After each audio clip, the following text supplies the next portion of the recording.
Hey yo, what it do? Welcome back to my channel. I finally got my template approved after a long, grueling process of back and forths with the review team for Framer. After 4 template attempts and about 30 combined rounds of back and forth with the review team, I finally have my first template on the marketplace, and I'm excited to jump in on this video. So in this video, I want to show off some cool, dope tips and tricks that I learned along with my process that I did to build this thing. There's a bunch of hidden gems in this template that I see on the internet that don't get talked about at all, and there's a bunch of template people on X and Twitter and stuff that talk about this stuff, but I have some secret tips for you just that I dug out. This is the process that kind of worked for me, and I want to give back to the community, so here you go.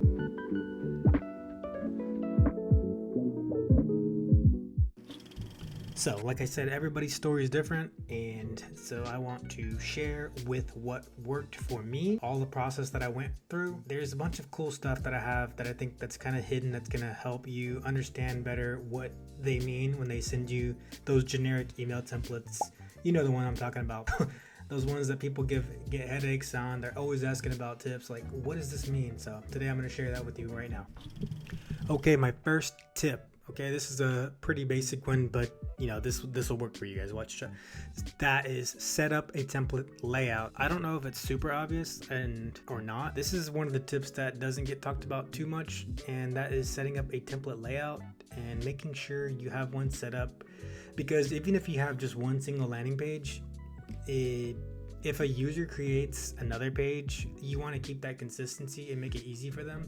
So if you set out a layout, has a nav bar, CTA, and a footer, then it's already going to be there for the user when they create a new page or a CMS or do anything they want with it. So that simple layout, Framer, the reviewers love this stuff. If you have one or not, they love it. So, and you'll notice over here on the right, you will call it whatever you want, but click edit and you'll find out that you are now in the editable template. The layout template is what we call it here in the Framer world. And so this is what the reviewers like. You'll see we have the navigation component placeholder. This is where all your divs, your frames, your stacks, and all your content will go. Then we have CTA, footer. These are the components that I created that I reuse over and over again. There's the same thing in Webflow, and there's also the same thing in WordPress. So if you're familiar with templatizing and using snippets and stuff like Shopify, these are reusable components. So if you're familiar with Figma, you'll understand what this is. Here's a template that I'm working on that got denied. So this is a perfect example, and I'm redoing it to resubmit into the marketplace for the reviewers. Go back to the template. So right here, there's no template. Click add. This is what you want to call it. So I'll call this one default template. Create, and then you'll have this blank thing right here, and this is where you'll be able to drop in any of the assets that you have in your project. So navigation for me, nav, and you'll have to actually move everything around again. So I have it absolute, and I have it in the very top tippy corner, so 24 and 24, but you'll have to adjust yours probably right here to 100%.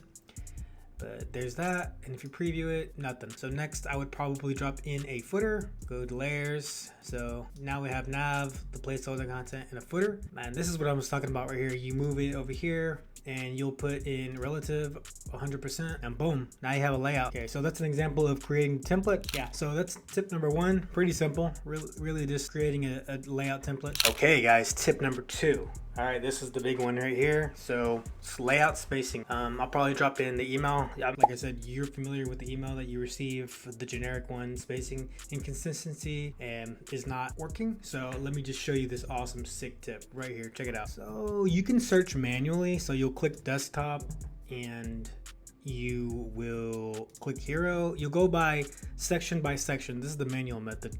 So you'll have to come over here and look, what are you using for your spacing? Spacing has to be consistent. So that means each section will have the same padding. So 48, 48, 48. I'm using the rules of the 8-point system. So anything that is divisible or multiplied by 4s. Ticker 24 and 24. So everything is divisible still by 4. So here we go. And this is probably pretty self-explanatory, but all your containers need to be the exact same. So click container. You'll notice I have everything max width. So full width, that's important. Everything has to be full width. This is the way to make it responsive. and the max width 1280. So nothing outside this container is going to be 1280. So my whole entire layout on this page is not to exceed 1280 pixels. What I don't like about Framer is that we can't use rems here, and that's a huge thing. I mean, this is like 10 years old already that you should have already be using rems. So this is kind of nuts that we don't have that. So that's one thing I would recommend they change. You can do it in Frame or Webflow, and you can even do it in WordPress, for gosh. You can even do it in Wix, I think. Probably not. But anyway, so I digress. All right, so let's go down really fast to the other sections. About same thing, 48, 48, 96. 96 is divisible by 8. So all of my padding top and bottom is going to be 96 for the other sections. So watch the Y section, 96, 96. Gallery 96, events 96, contact 96. So they're all going to be 96. And then I move it down to the next one, tablet 84, which is still divisible or multiplied by 4s. So 84, 84, 84. You guys get the picture. And I also reduced the space from 48 to 32 on the padding on the left and right. And then for mobile, let's see what I did here. 64, I dropped it from 96 to 84 to 64. Again, you get the drift. It's by 4s. 16 on the sides, right or left, all the way down. So that's the spacing. And this is the manual method, like I said. Also, when it comes to spacing, you need to account for the little sections in between. So let's go up here to my container in the about. The gap is 48, again, by 4. The gap should be 48 between here on each of these. So let's check out this features card. Let's click into the component. Guess what? The gap is 48. So between this and this has to be the same as what you had on the other section. Similar to Figma, you're wrapping it into an auto layout. So I have the content, which is this, and then I have the text wrapper, which is the eyebrow text and the title and the content. And that is by 8. So 4 divided by 8, or 4 times 2 is 8. So there you go. 4 again. The content is 16. So there you go, another one. And the overall content itself, 32. So all of that is going to be the same on every single section. Hope we got some clarity on the manual way. The plugin route is this. Plugins, and I found this pretty cool plugin, Spacing Auditor. Yeah, this is the plugin. This is a pretty dope ass plugin, if I do say so. You can do your own custom. Go back to my about section, click that, scan selection only. Let's scan it. And it says all stacks look good. So we're using the multiples of 4. Perfect.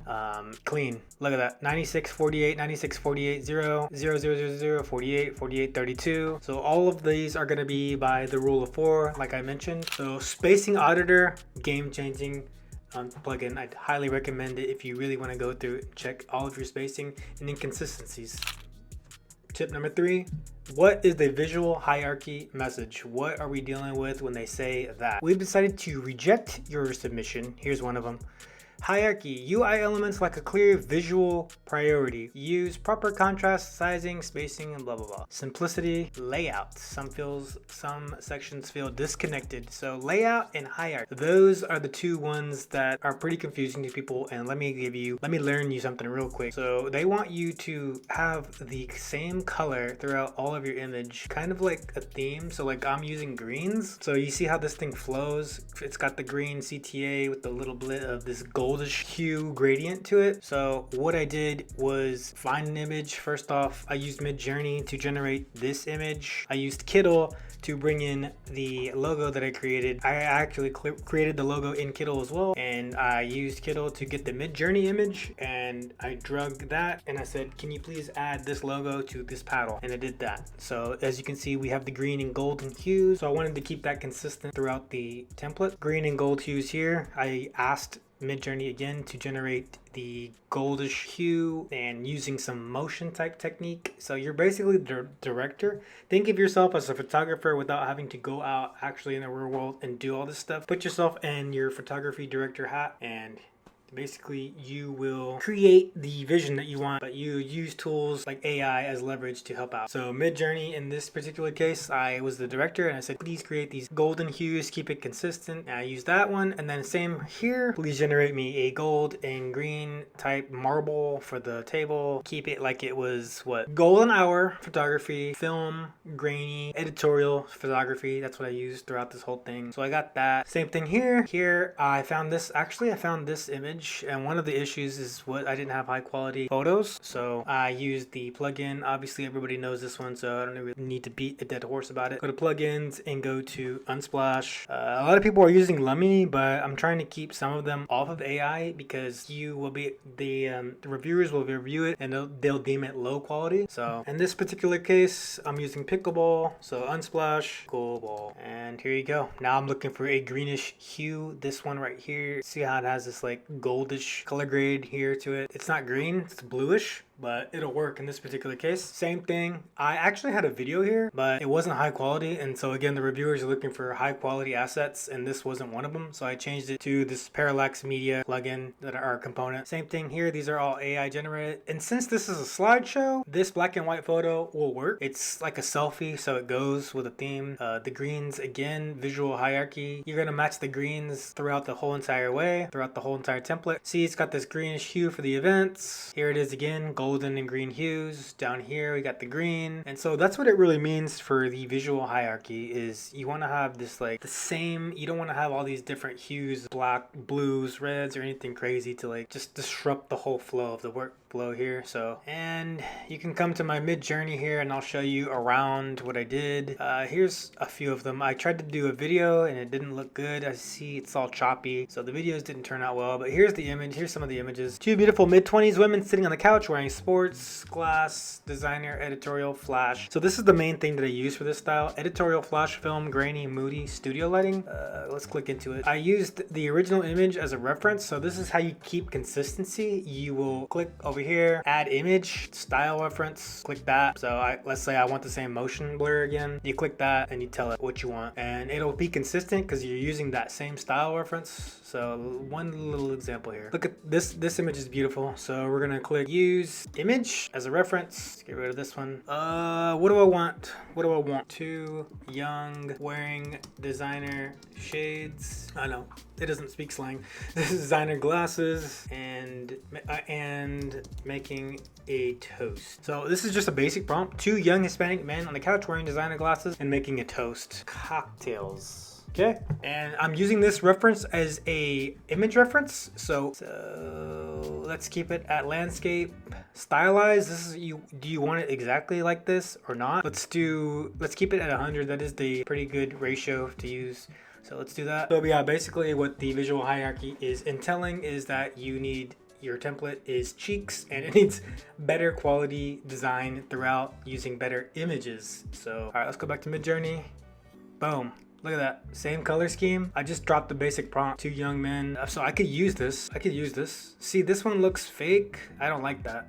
Yeah, I don't like that. What I would change in the prompt, I would say ultra realistic, and it changes the AI looking crap to better. So that's one way to do that. Okay, my next tip. This one's a small tip, but it is a doozy. Use other people's components. Like everybody has a huge component list. There's like, I don't know how many components there is, but if you look on X and Twitter, people are promoting these components. They're really easy to get. I got two. It only took me like, what, 10 days to get two on there a long time ago. Other people are doing 20, 30 components, and there's just some. There's just a ton of them on the marketplace right now. So you can check X and you'll be able to find one marketplace and just have at it. Wait, this is Framer University. Okay, so this is another one. Everybody knows about Nandi, all that 10K challenge. This guy's the GOAT.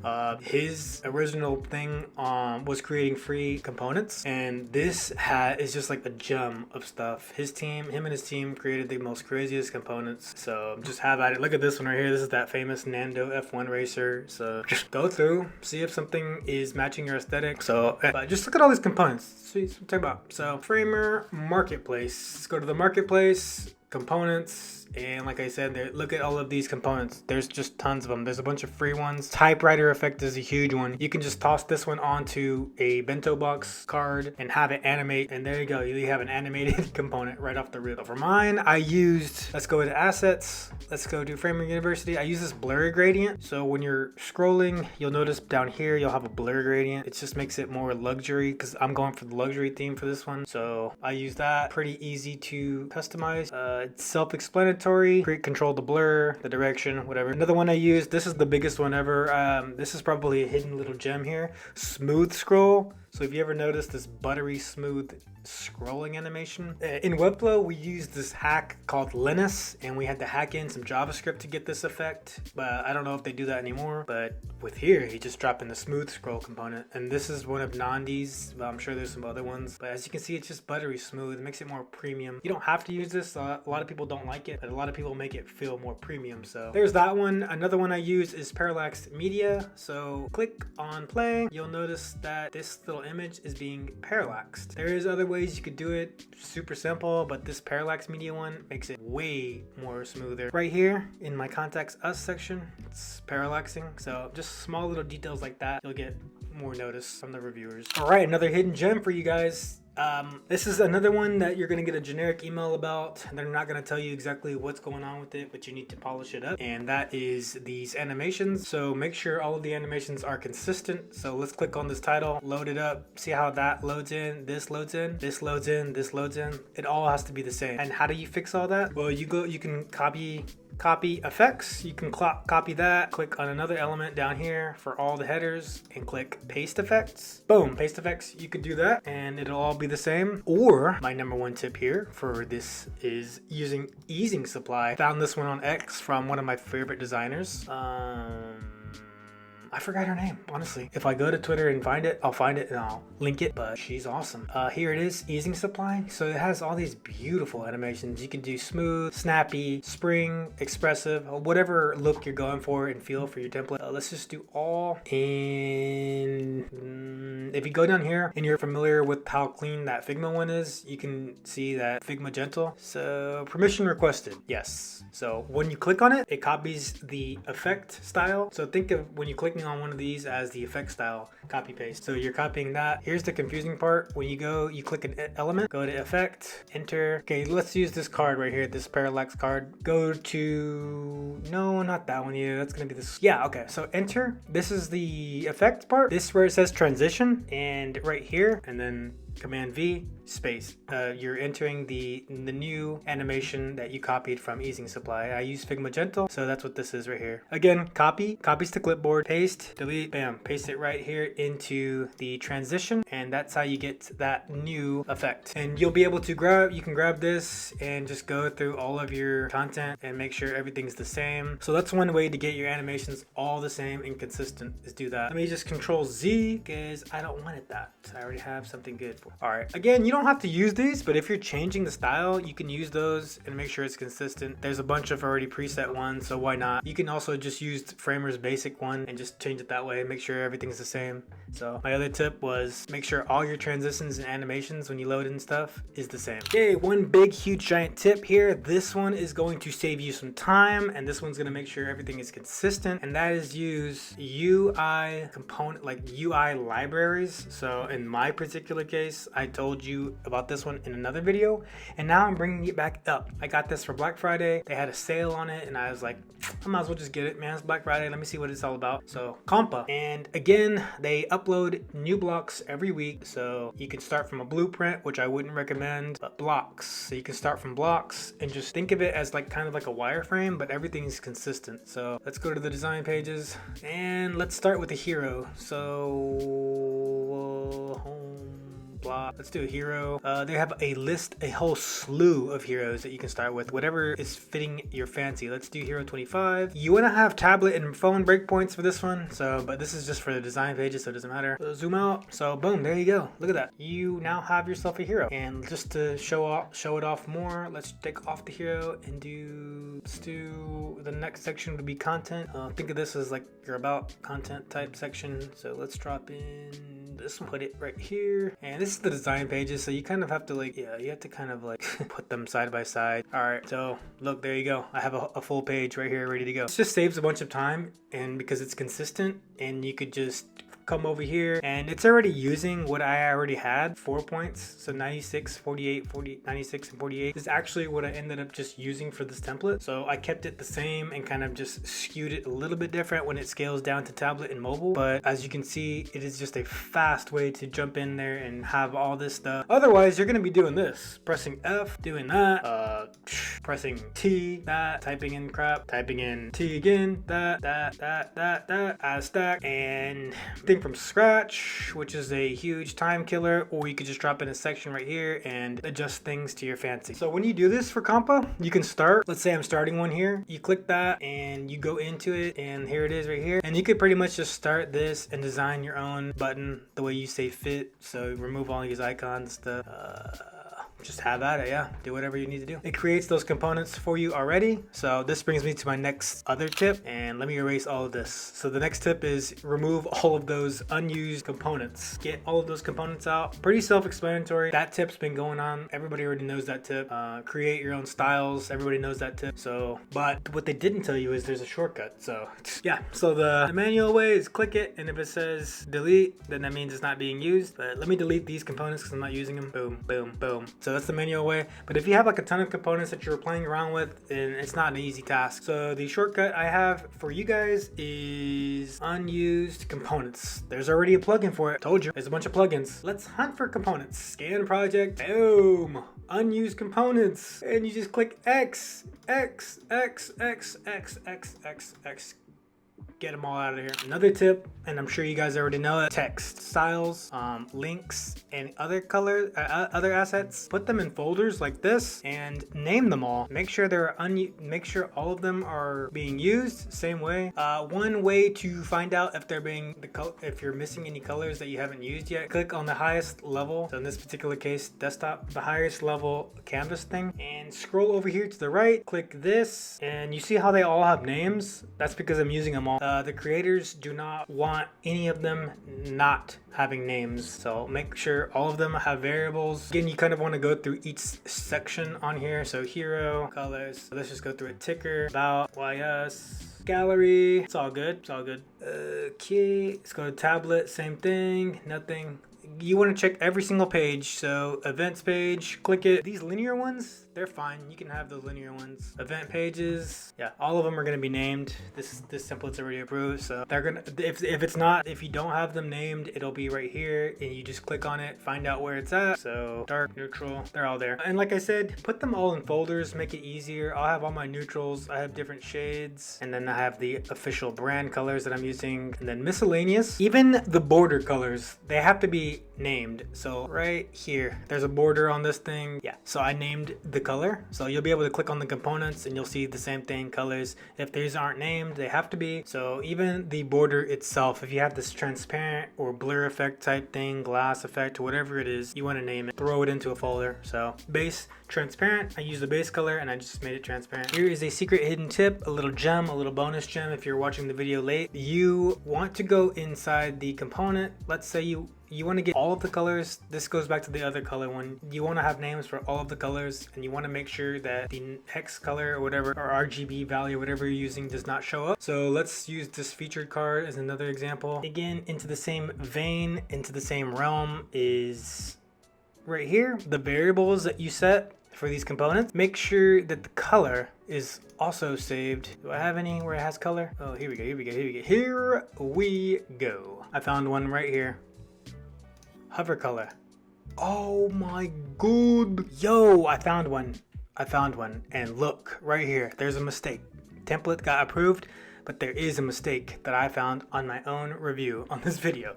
So right here, these variables, you click into the variable, and right here where it says default, these must have the name as well. So I would change that to dark. Hover color, I would use my neutral color, the dark one. Yeah, there we go. So that is an oversight by me, and I already knew this rule and I didn't even check it. There you go. There's the bonus tip. Secret. You want to have even these little variable things have a default color. Oh my gosh, look at this right here. Boom, found another one. And so I got this is like one of the ones that I got from Compa. Again, like this is a time saver. So that's why it has this blue, which you don't want that to be. So I'm going to change that right now, and boom, there you go. So there's the tip for you. Use the variables, go into the variables, and make sure the default color is set to a named color and not one of those. Because each time that a user drags the component onto the canvas, put a link onto the canvas, it's gonna be by default a different color over here instead of the actual color. So, all right, and that pretty much wraps up this video, guys. I hope you have some value. I tried to keep it short. I'm gonna edit down a bunch of stuff, but I really wanted to get these hidden tips that worked for me on how I got my template approved, so that you have a little bit better knowledge when you upload your template. Just in case anybody's running into those blocks, I see a bunch of them where they have, they're asking a bunch of questions on Reddit and Twitter. Why is my template rejected and stuff? I had the same exact questions literally for the longest time, and then I took a 2-month break off, came back to it. I was like, I really wanted to figure out what are they doing to get their template approved that I'm doing wrong. All the spacing seems to be working, so why is it not working? So I ultimately finally got one approved, and all of these tips that I shared with you today are little things that I don't hear a lot of people talk about that really did work and got my crap from not being approved slightly to finally being looked at by the reviewers, so they can look at all the little details, so they can finally get back to me and I can make those changes, which ultimately got my template approved. So if you guys find some value into this, please drop a like and a subscribe. Appreciate it, guys. Thank you very much.